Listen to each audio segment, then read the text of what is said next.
Bueno, en realidad ya a los 12 años empecé a tomar calle, no a irme de la casa, pero sí a veces me iba por 1 o 2 días, a veces duraba una semana. Incluso ella tomó la decisión, suena un poquito fuerte, pero gloria a Dios, de amarrarme con cadena, con candado. Tu madre te amarró con cadena. Con cadena, con candado, pero te estoy hablando de cadenas gordas, varón, cadenas que eran terribles. Yo tenía una sobrinita pequeñita, ella no hablaba bien todavía, yo le hacía señas, yo estando amarrado, le decía que me buscara un cuchillo de sierra, de cortar pan.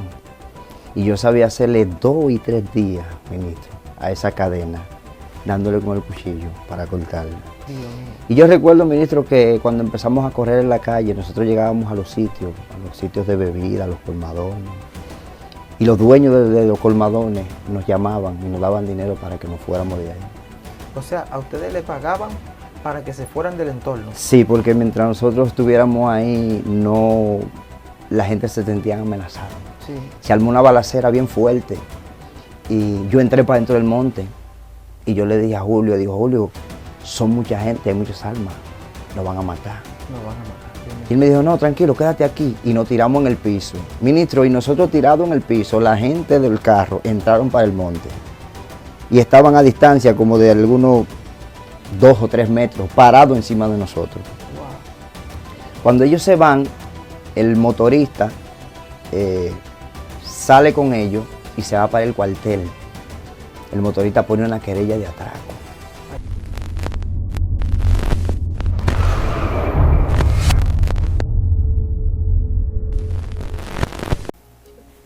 Dios bendiga tu casa y tu familia desde aquí, desde Excelencia Cristiana Televisión.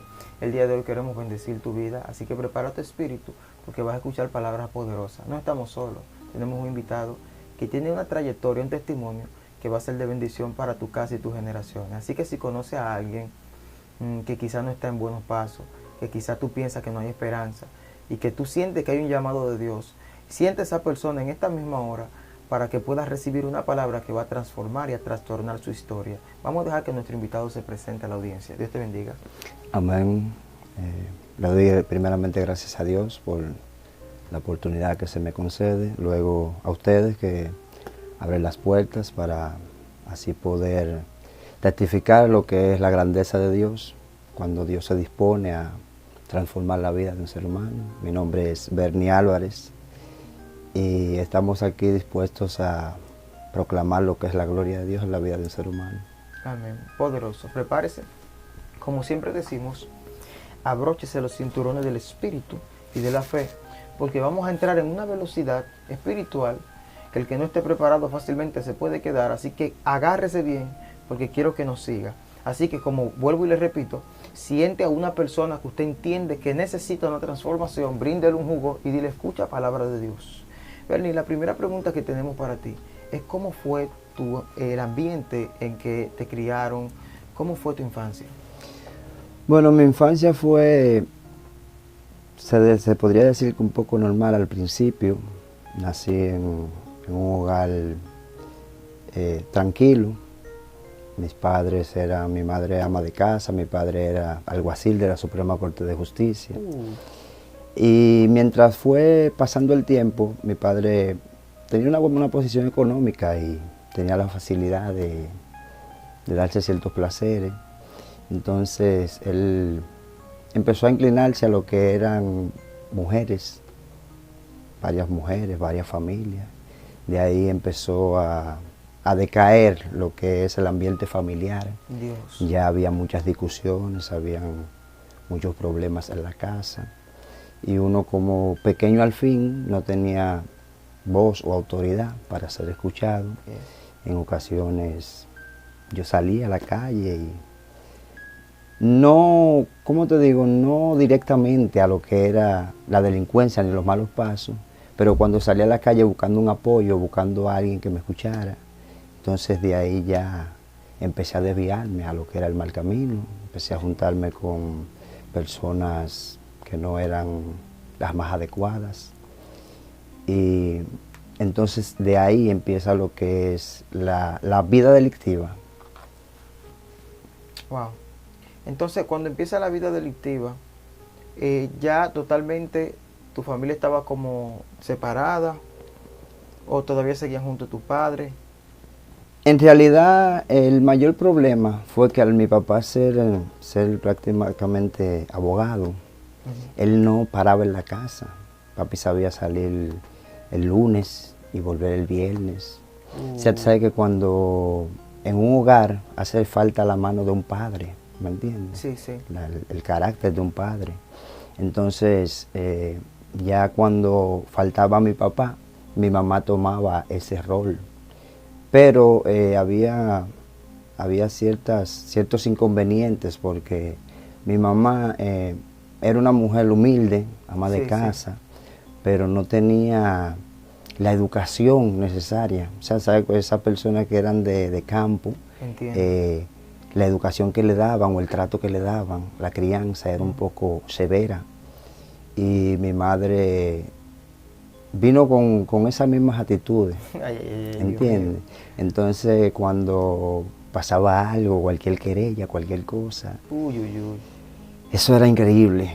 Venía lo fuerte. Sí, era increíble. Entonces, cuando va pasando el tiempo, ya a la edad de los 12 años, por causa de este trato, mi mamá dijo una palabra y ella me dijo, yo te voy a hacer ver que tú no vas a ser más fuerte que yo. Y yo con la edad de 12 años, yo le dije, yo le voy a hacer ver que no es así como usted dice. Entonces, cuando se desatan estas dos palabras, que aunque estamos viendo todo desde el punto físico, Amén. Se soltaron esas dos palabras en el mundo espiritual, fue Claro. que empezaron a perseguirla a ti y a ella. A los 12 años tomas una decisión de irte de tu casa, o a qué edad es que empiezas a conectarte en sí con cosas de la calle. Bueno, en realidad ya a los 12 años empecé a tomar calle, no a irme de la casa, pero sí a veces me iba por 1 o 2 días, a veces duraba una semana. 12 años de edad. Sí, incluso ella tomó la decisión, suena un poquito fuerte, pero gloria a Dios, de amarrarme con cadena, con candado.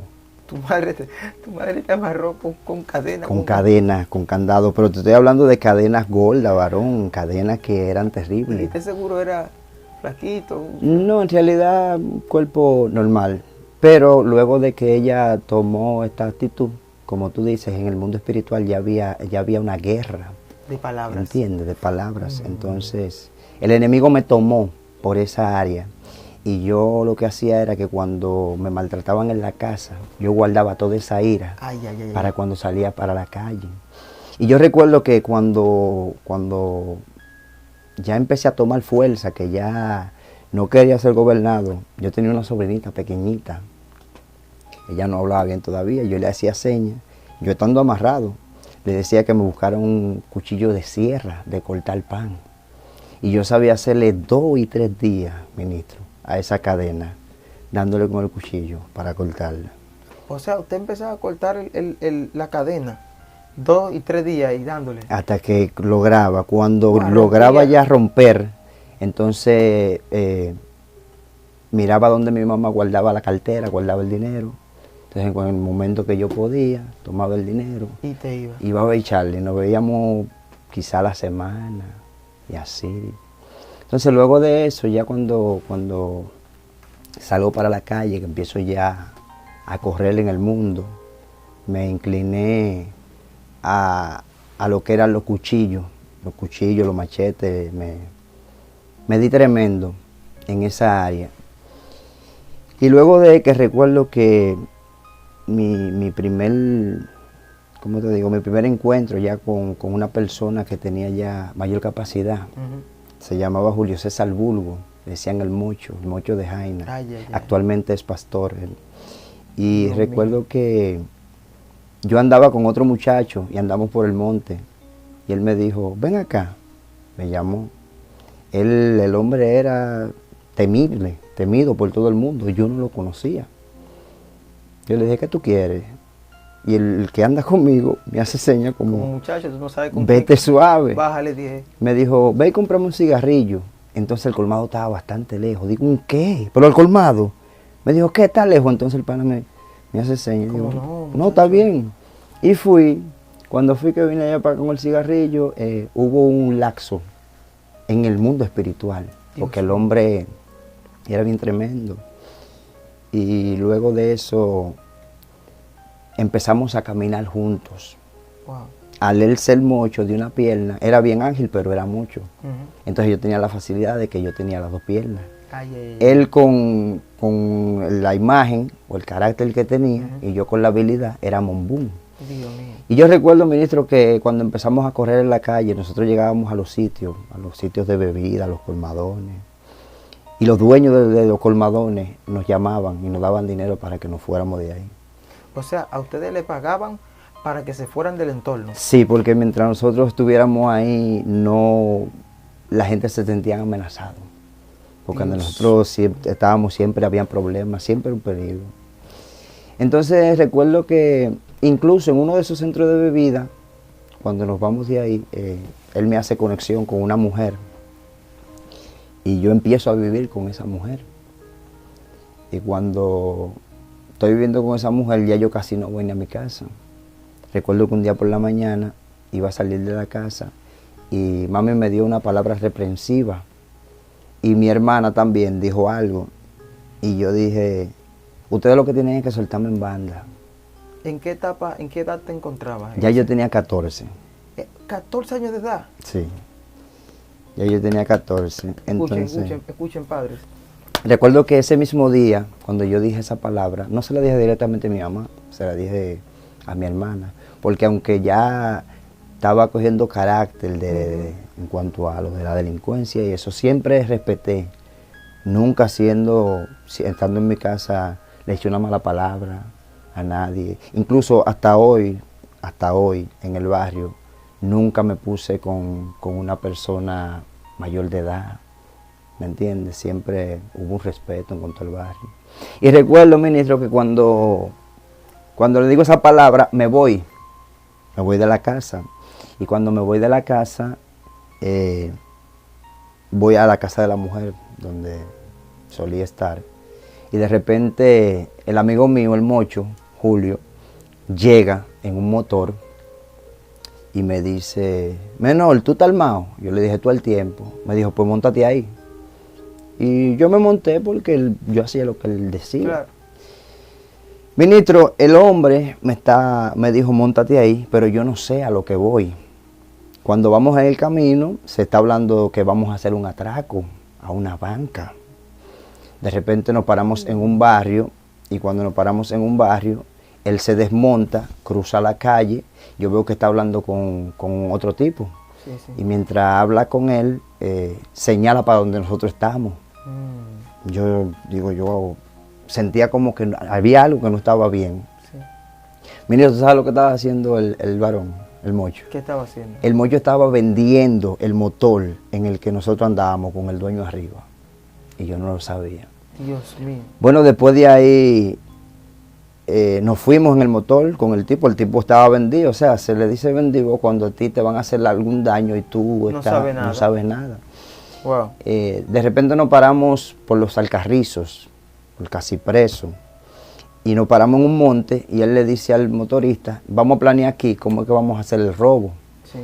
Y cuando él dice eso, Ujú. yo me bajo del motor y él me dice, pásame el arma. Y yo se la paso. Él le tiró al motoconcho, estábamos hablando, andábamos juntos, Sí. y él le tiró al motoconcho. Y cuando le tiró, lo hirió. Y cuando lo hirió, el motoconcho salió corriendo. O sea, él no lo mató directamente, salió Dios corriendo. mío. Cuando yo veo el acto, yo me quedo como en shock porque yo no sé nada. O sea, él no me había dicho nada ni nada. Simplemente cuando él se mandó, yo le caí atrás. Cuando yo le caigo atrás a él sale del lugar, del monte donde estábamos y frena un carro. Entonces cuando frena un carro, los que se apiaron del carro estaban armados. Espérate, ¿estaban armados los que se apiaron del carro? Sí. Dios Se armó una balacera. Él le dijo, me van a atracar. Y él estaba botando sangre porque él estaba herido. Sí. Se armó una balacera bien fuerte. Y yo entré para dentro del monte. Y yo le dije a Julio, Julio, son mucha gente, hay muchas almas. Nos van a matar. Nos van a matar, Dios mío. Y él me dijo, no, tranquilo, quédate aquí. Y nos tiramos en el piso. Ministro, y nosotros tirados en el piso, la gente del carro entraron para el monte. Y estaban a distancia como de algunos 2 o 3 metros, parado encima de nosotros. Wow. Cuando ellos se van, el motorista sale con ellos y se va para el cuartel. El motorista pone una querella de atraco. Entonces yo le dije a Julio, digo, Julio, tenemos que salir de aquí porque si la policía nos encuentra aquí dentro, nos van a matar, no va a haber chance. Y nada, ahí salimos y empezamos a caminar. Gran error salir para afuera porque es una ficha conocida, o sea, un hombre con una muleta se conoce de lejos. Cuando vamos caminando, yo veo que pasa un carro. Cuando pasa el carro, yo le dije, Julio, la gente, y pasan 2 motores más. Cuando pasan 2 motores, yo el arma, yo la saco y la tiro para el monte. ¿Me entiendes? Porque es más fácil que te agarren desarmado a que te agarren con un arma, ya es un expediente. Sí. Cuando tiro el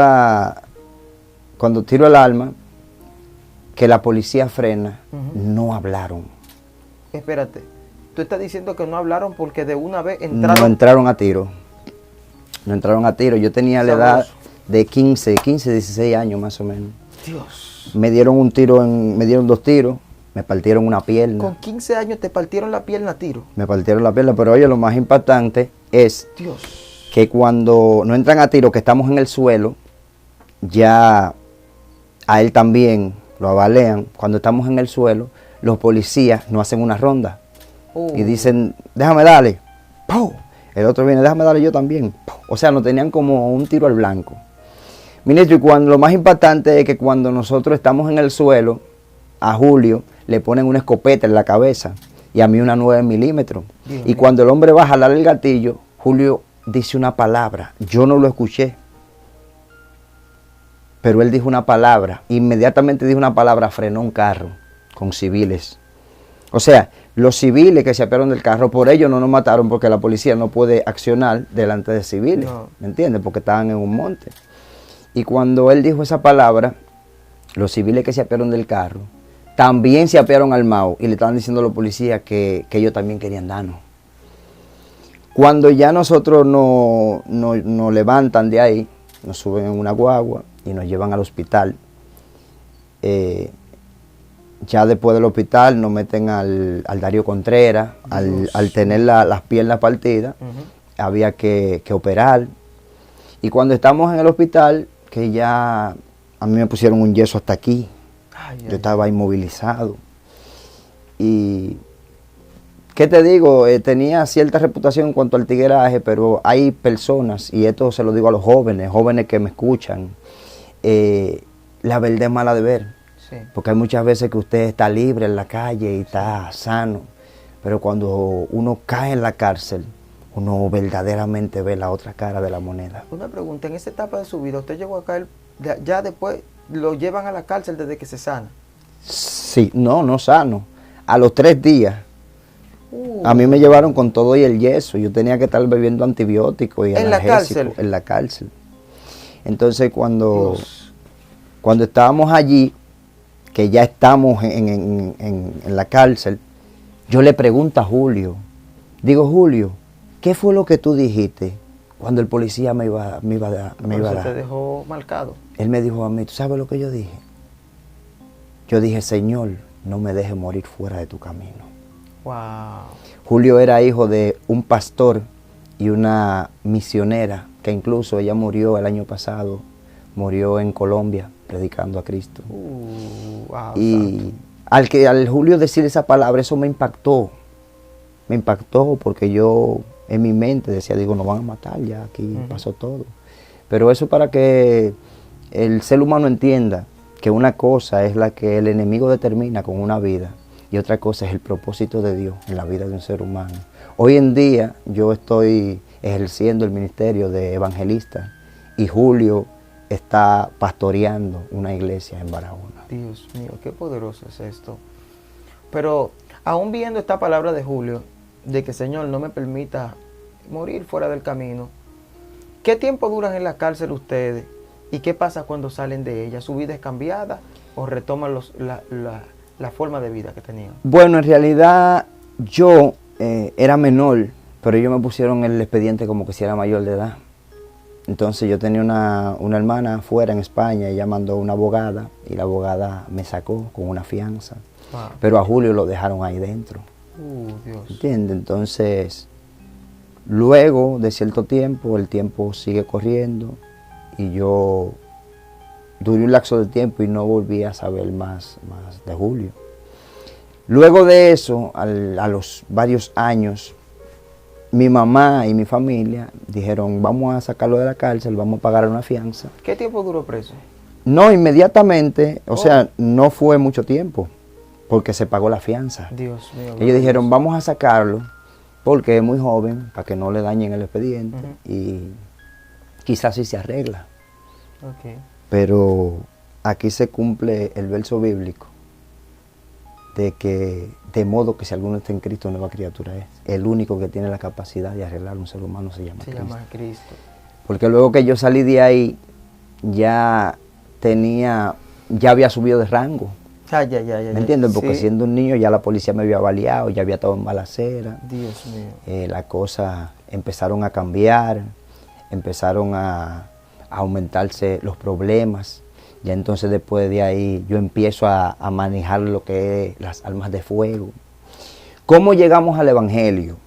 Mi familia completa. Es algo irónico y voy a testificar si cualquier persona o familiar de este joven que voy a mencionar ve la entrevista, que tenga entendido que es para que el mundo entienda que cuando Dios tiene un propósito con alguien, Dios mueve las fichas necesarias. Sí. Porque así como dice la historia de Jonás, que Dios tenía un propósito con Jonás, y Jonás le salió corriendo a Dios, y donde quiera que Jonás se metió, la mano de Dios lo alcanzaba. Yo recuerdo que en una ocasión, ya luego de haberme recuperado de los tiros y del yeso y eso, empecé a correr en la calle con unos cuantos amigos, y logré quitarle una escopeta a un guachimán. Dios mío, eso es como un reto que se ponen los muchachos a veces cuando están en el barrio, quitarle escopeta al guachimán. No, y oye algo, yo voy caminando, venimos de una fiesta patronal, y yo veo el guachimán sentado, y le digo al guachimán, digo, viejo, regálame un cigarrillo. Yo fumaba. Y el viejo me da el cigarrillo, me da café. Y yo le dije al viejo, digo, viejo, ¿y usted no tiene miedo de que lo vayan a bregar? Me dijo, a mí, bregame, tú estás loco. Dios mío. Digo yo, me quedé tranquilo. Al otro día le digo al amigo mío, digo, fulano, yo tengo una escopeta allí clavada, vamos a buscarla. Ay. Pero oye esto, yo encuentro un joven, un niño, que está jugando en la calle. Para los que no saben, perdón que te interrumpa, porque no ven muchas personas, aquí le dicen watchman al watchman, o sea, al hombre que cuida los terrenos, los solares, las tiendas, diferentes lugares, lo ponen con un arma de fuego, una escopeta, a cuidar. Sigue contando. Entonces el niño está jugando con una pistola de mito. Sí. Una pistola de juguete, pero era de hierro. Al yo ver la pistola de juguete, yo le dije, digo, déjame ver eso. Cuando la vi la forma, yo pensé, digo, pero al que tú le frenas de noche con esto. Piensa que es de verdad. Así mismo lo hicimos, mi hermano. ¿Con la del niño? Con la del niño. Fuimos y cuando llegamos al sitio, el guachimán estaba durmiendo, nosotros le penetramos y cuando le penetramos, que él vino a abrir los ojos y él tenía la pistola aquí. Él simplemente levantó la mano y dijo, no me maten. Yo tomo la escopeta, nos vamos.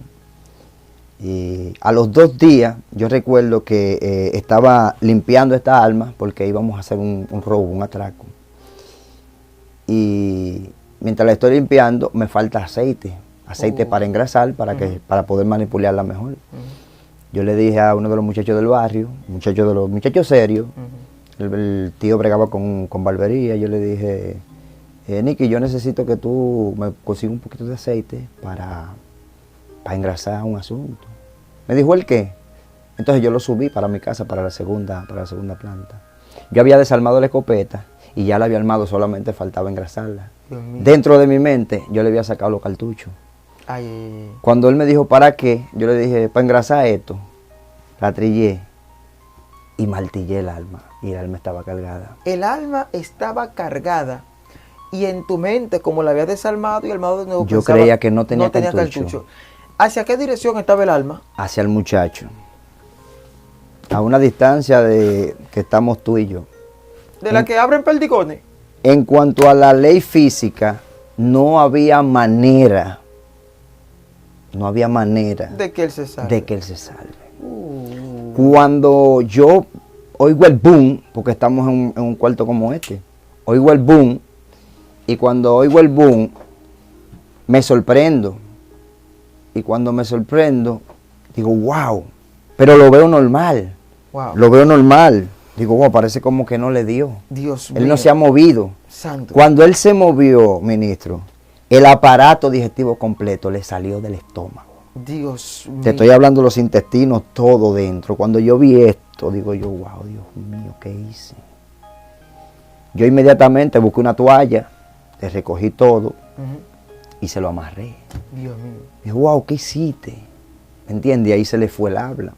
¿Qué sucede? Los familiares del muchacho eran delincuentes, aunque ya estaban retirados. Wow. Entonces, yo en mi mente digo yo, wow, si fue sin querer, pero si esta gente reaccionan, va a haber problemas. O sea, con poca capacidad que yo tenía, o sea, que el muchacho no piensa. Cuando yo bajé, Wow. yo lo bajé al muchacho de la segunda, Sí. lo bajé cargado y busqué un motorista. Cuando los familiares vienen, ellos me preguntan, ¿qué pasó? Yo le dije, yo le pasé una chilena a él en la mano y él martilló y la chilena se desbarató. Con el objetivo de poder menear. De poder lidiar con los problemas. Sí, entonces, Chilena es un alma casera. un arma casera. ¿Verdad? ¿Cómo sí. es la forma de la chilena para los que no saben? Prácticamente igual que una pistola, pero se martilla como con un pestillo, con un seguro. No le mete a dos tubos, le hace una aleación con un pestillo y un spring. Entonces cuando martilla, el arma queda cargada. Cuando uno baja el pestillo le da al cartucho y explota. Y explota. Y es a veces mucho más peligrosa que una escopeta, porque es cañón corto. Dios mío, entonces seguimos. ¿Le dijiste Entonces, eso? cuando el muchacho está grave porque yo sé que fue un disparo con un cartucho de 12. Muy fuerte. Cuando el muchacho lo llevaron al hospital, en el hospital no había los medios necesarios para atenderlo, lo mandaron, creo que fue para el Darío Contreras. Ok. O sea, estoy tocando estos puntos para que tú entiendas cómo entró Dios a mi familia. Y esos puntos son muy necesarios. ¿Por qué? Porque nosotros teníamos, yo llegué allá de la edad de 2 años a ese barrio y todos, la mayoría eran cristianos. Mi mamá nunca se inclinó a lo que era el cristianismo, la iglesia evangélica. Ok. Después que pasa esto, ya hay amenaza en cuanto a la familia. Pero las amenazas eran directas. Eran como- directas porque no se sabía, el muchacho no hablaba todavía, no se sabía qué era lo que había pasado. Ellos estaban nada más esperando un pestañeo. Si el muchacho pestaña diciendo que hubo problemas, te reventamos. Ya había problemas, no conmigo porque yo no estaba ahí, sino la repercusión era contra la familia. Dios mío. Bueno, de ahí mi madre se va para la provincia de Asua. Por eso te digo que Dios mueve las fichas necesarias, Dios hace lo que sea para cumplir su propósito. Cuando ella se muda para Asua, entonces allá cae en una crisis de nervios, porque ella bebía pastillas mucho antes de para dormir. Y cuando cae en la crisis de nervios, lo único que hay, el único camino que hay es la iglesia. Wow. Entonces allá empezó a visitar la iglesia. Santo Jesús. Y cuando empezó a visitar la iglesia, sintió el toque de Dios, ahí se convirtió. Entonces ya cuando ella se convierte, empieza lo que es la verdadera batalla. ¿Por qué dice que cuando tu madre se convierte que inicia la verdadera batalla? ¿Qué pasó? En cuanto al mundo espiritual, ¿qué sucede cuando en tu familia no hay nadie que conoce del evangelio? No hay nadie que abogue por ti en el mundo espiritual. O sea, no hay nadie que reclame, que te defienda en el mundo espiritual. Entonces cuando mami empieza a orar, en vez de la cosa arreglarse, ahí empiezan los mayores problemas hacia mí. Luego de ahí yo me voy para Puerto Plata. Cuando llego al Puerto Plata sigo la vía de la delincuencia.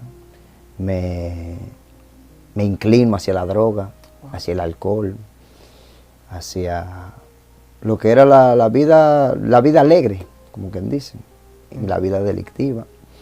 Entonces ya después de ahí se me cerraron las puertas con la persona con la cual fui a Puerto Plata. Y mami ya estaba en el Evangelio, ya estaba firme en cuanto a lo que era la iglesia.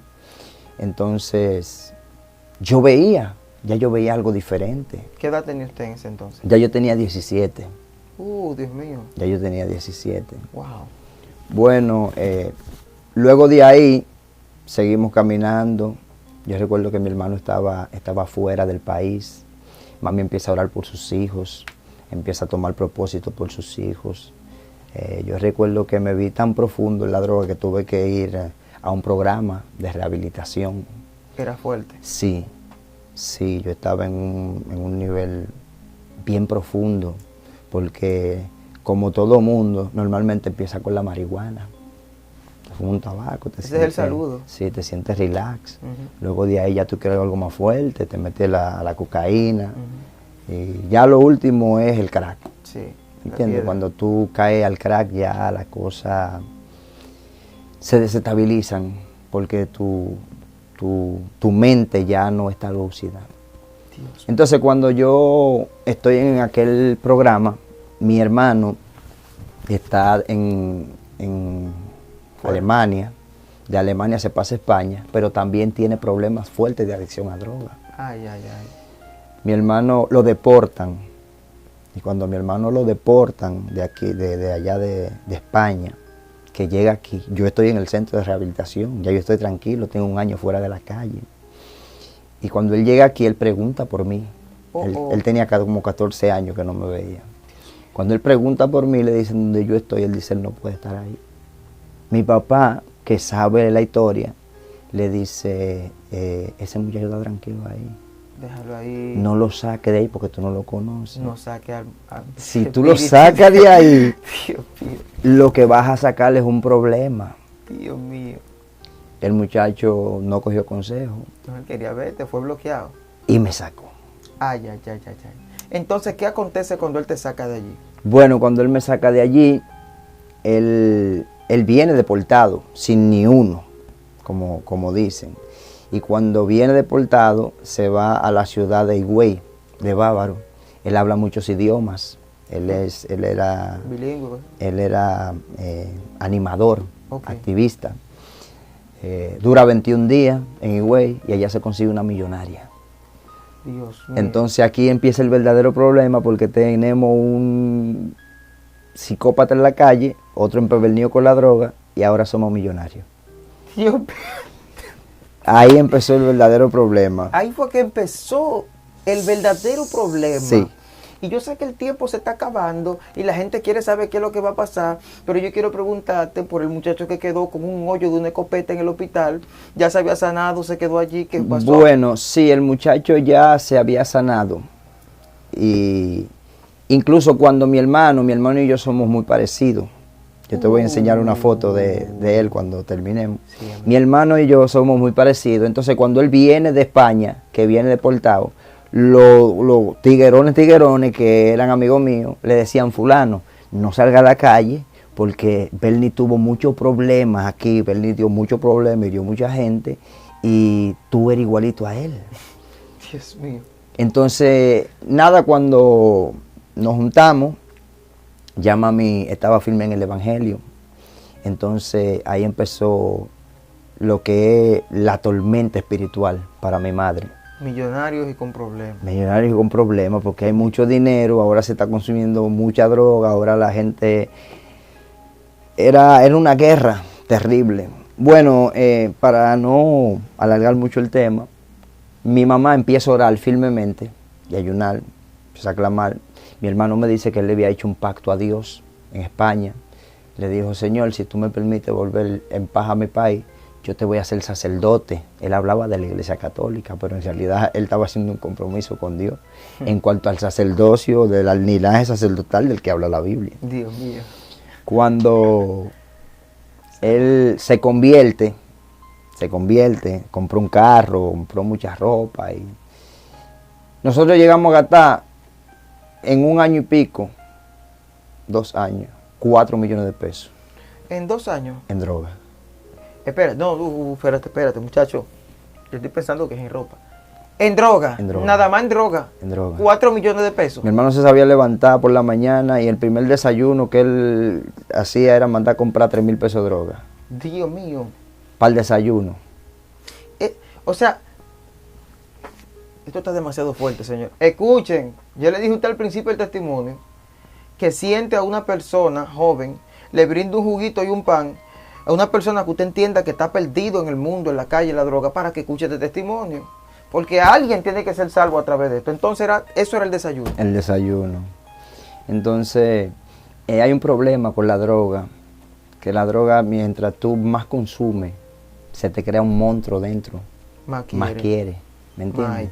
Y llega un momento de que ya tú no tienes control de ti mismo.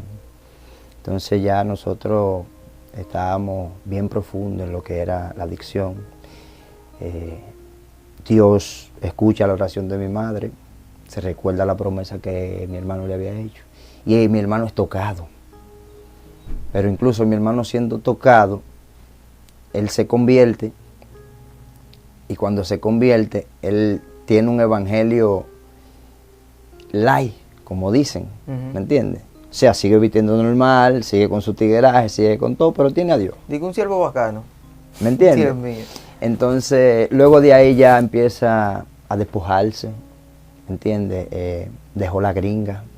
Él dijo que él no podía estar con esa mujer si en verdad él no la quería porque él estaba por interés. Dejó la gringa. Se fue en los cuartos. Vendió el carro, vendió todo. Lo dejó todo por Dios en realidad. Wow, el hombre verdaderamente. Entonces ahora las personas estaban diciendo el hombre se volvió loco. Porque un muchacho que estaba bien estabilizado de todo, se convierte y de repente ya no tiene nada. Pero eso es lo que hace Dios con el ser humano. ¿Me entiendes? Porque a veces nosotros le estamos sirviendo a Dios con nuestra capacidad. ¿Me entiendes? Con lo que tenemos. Y la misma Biblia dice que con sustento y abrigo estás contento con esto. Porque raíz de todos los males es el amor al dinero, el cual codiciando a algunos se aparta de la fe y son traspasados de muchos dolores. Cuando una persona, por eso que dice que es más fácil un rico entrar un camello por el ojo de una aguja que un rico por el reino de los cielos. ¿Por qué? Porque el rico está afianzado en su riqueza. Wow, mira, vamos a hacer lo siguiente. El tiempo nos ha arropado, pero sabemos que vamos a hacer una segunda parte. Y sé que la gente va a estar a la expectativa para saber cómo tú vienes a los caminos de Cristo. Porque sé que las cosas no acaban ahí. Ahí que empiezan. Ahí es que empiezan las cosas. Así que prepárese para que vea la segunda parte en Excelencia Cristiana Televisión. Y queremos que hagas una oración, porque este hombre es libre, es un evangelista hoy en día. Y Dios lo está usando tremendamente para su gloria. Queremos que haga una oración por aquellas personas que ahora mismo están en la adicción y no encuentran la forma de salir, varón. Piensan que es imposible, que ya están presos ahí, que no hay manera. Haga una oración por ellos. Bueno, para aquellas personas que están en esa situación en la cual tú acabas de hablar, la Biblia dice en el libro de Apocalipsis 3:20, yo estoy a la puerta y llamo. Si alguno oye mi voz, abra, que yo entraré y cenaré con él y él conmigo. Hay momentos en el cual tú te has sentido que ya no tienes esperanza, que se ha acabado la fe. Hay momentos en los cuales el diablo te dice, tú eres una basura, tú no vales nada. Hay momentos en el que el diablo te dice, quítate la vida para que acabes con el problema. Dios mío. Y realmente ahí no acaba el problema, ahí es que empieza. Porque cuando una persona se quita la vida, la Biblia dice que los homicidas no entran al reino de los cielos. Y cuando tú mueres, es donde verdaderamente empieza lo eterno, sea en el reino de Dios o en el reino de las tinieblas, o sea al cielo que vaya o al infierno. Vamos a hacer una oración para que todo aquel que se siente cautivo, todo aquel que se siente amedrentado, todo aquel que se sienta caído, todo aquel que se sienta sin esperanza. En esta hora vamos a declarar una palabra profética sobre todo aquel drogadicto, el alcohólico, sobre el homosexual, la lesbiana, no me importa el estado en el que tú estés o el problema por el cual tú estés pasando. Si estoy aquí hoy en día es porque Dios tenía un propósito conmigo, al igual que lo tiene contigo. Dios me libró muchas veces de la muerte. Y quizá el propósito de todas esas veces que Él me libró fue para yo testificarte de que Cristo cambia, que sana y que liberta. Amén. Padre, en el nombre de Jesucristo de Nazaret, yo te ruego, Dios de gloria, en esta hora, y es por cada persona que está cautivo. La Biblia dice que al que el Hijo del Hombre libertare se va verdaderamente libre. Te clamo, Dios de gloria, por aquellas personas que están pasando por problemas de adicción, Dios de gloria, por problemas de alcoholismo, por problemas de prostitución. No me importa, Dios de gloria, la cadena que tengan. En el nombre de Jesucristo, la Biblia dice que a causa de la unción, los yugos tendrán que pudrirse. La Biblia dice que a causa de la unción, las cadenas serán rotas. Yo te ruego en el nombre de Jesús que todo aquel que esté cautivo, tú lo libertes en esta hora. Que el que esté enfermo, tú le sanes. Que el que esté, Dios mío, cansado, tú le hagas descansar. Que el que esté caído, tú le levantes, Dios de gloria. Te presento, Dios de gloria, a cada madre que está orando por sus hijos, Dios mío, por sus familiares que están en un mundo de tinieblas. La Biblia dice, Dios de gloria, cree y serás salvo tú y tu casa. Mira a las madres que están orando, dale fuerza para seguir clamando. Mira a los familiares que están firmes, creyendo y confiando de que tú vas a hacer la obra, Dios de gloria. Te damos gracias, porque el único que tiene la capacidad de transformar un hombre de la luz a las tinieblas, eres tú, Dios de gloria. En el nombre de Jesús. Amén, amén. Y amén. Poderoso, poderoso testimonio. Yo sé que has sido edificado, que has sido bendecido. Hay muchas personas que se están preguntando cómo pueden encontrarte en Facebook, en las redes, cómo pueden contactarse contigo. Bueno, para contactarse podría dejar mi número de teléfono porque el Facebook casi no lo uso mucho. Está bien. Amén, pero mi número es 809-392-409. Bernie Álvarez, siervo de Dios por su misericordia. Amén, poderoso. Recuerde suscribirse primero al corazón de Dios. Esto quiere decir que si no es cristiano, se arrepienta y busque de Él. Y luego se suscribe a nuestra plataforma Excelencia Cristiana y le da la campanita para que cada día le lleguen estos testimonios poderosos. Estaremos orando por usted. Si tiene cualquier situación, no dude en escribir, que estamos orando todo el tiempo para que usted sea bendecido. Dios le bendiga y Dios le guarde.